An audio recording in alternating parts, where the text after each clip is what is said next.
Want to schedule your TikTok posts in advance? Here's how to do it step by step. First, open the TikTok app on your phone. Tap the plus icon to create a new post. Record or upload your video, then tap Next to go to the posting screen. Here, look for the schedule option. If you see it, simply turn it on, choose the date and time you want your video to go live, and tap Schedule. Your post will now be uploaded automatically at that time. But what if you don't see the schedule option? Don't worry, here's how to fix that. Go back to your profile.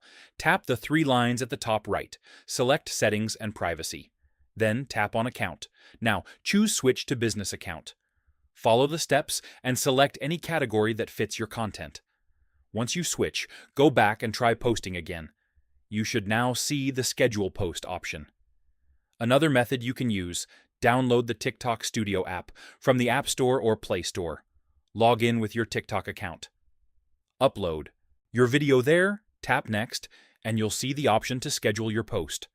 Pick your preferred date and time, then tap Schedule. Your video will be posted automatically without you needing to open the app.